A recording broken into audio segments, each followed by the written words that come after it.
ចូលឆ្នាំទី3បងប្អូនមកផ្ទះខ្លានៅខេត្តទីរួមខេត្តតាកែវនេះមកជួបគ្នាហើយសប្បាយពិតជាសប្បាយណាស់បងប្អូនហើយនេះខ្លាបាយគ្នាយូរដែរអត់ដែរបានទៅលេងគ្នាទេឥឡូវថ្ងៃចូលឆ្នាំនេះខ្ញុំ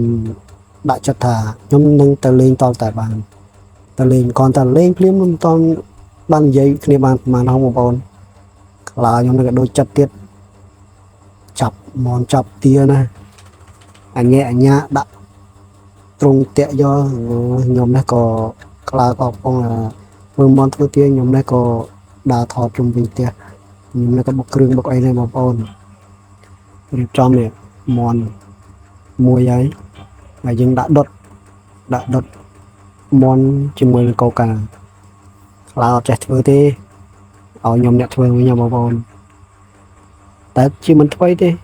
ខ្ញុំចេះធ្វើស្រាប់ខ្លាប្រាប់ថាមិនចេះទេអត់ចេះធ្វើអីទេខ្លាឃើញខ្ញុំ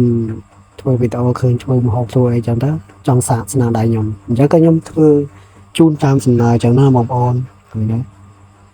ហើយដល់ពេលខ្ញុំធ្វើហើយខ្ញុំដាក់ដុតពងដាក់ដុតខ្ញុំក៏មកអង្គុយលេងឆ្លាញ់គេគូគំនូនេះរូបគេយកទៅខ្លាខ្ញុំយកទៅឲ្យគេអស់ហើយនៅតែគ្រោងឆ្អឹងទេហើយខ្ញុំក៏អង្គុយមើលជក់មើលឆ្នាំមើលអីកន្លែងគេគូចឹងទៅខ្ញុំក៏នឹកកន្លែងគូរបស់ខ្ញុំដែរបងប្អូនអើយខ្ញុំខានគូដូចជាមួយឆ្នាំឥឡូវហ្នឹងហើយខានគូតែខ្ញុំក៏មិនភ្លេចទឹកដៃខ្ញុំដែរក៏ខ្ញុំនៅគូបានចឹងបងប្អូនហ្នឹងហើយរូបនេះហើយក៏គិតដែរបងប្អូនគិតថាអាចនឹង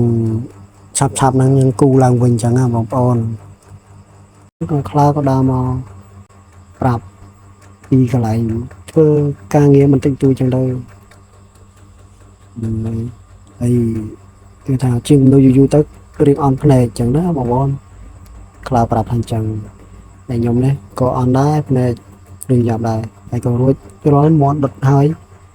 ក៏ឈៀពីកំប៉ុងដែរដាក់ម្នាក់មកកំប៉ុងជាតិមកជាតិហើយបងប្អូនមាន់ដុតរួចហើយខ្លាថាឆ្ងាញ់ណាឆ្ងាញ់ហើយដល់ពេលយប់នេះបងប្អូនខាងខ្លានេះហៅទៅ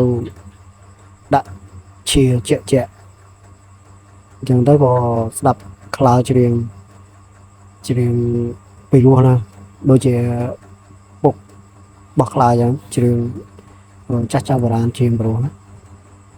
ហើយស្ដាប់ខ្លាច្រៀងហ្នឹងក៏នាំគ្នាបងប្អូនខាងប្រពន្ធសប្បាយចិត្តហើយខ្ញុំក៏អរគុណខ្លាដែលខ្ញុំទៅមិនចង់បានអីទៅបងប្អូនចង់ជួបមុខមិត្តភក្តិដែលបែកគ្នាយូរចឹងណាបងប្អូនអើយ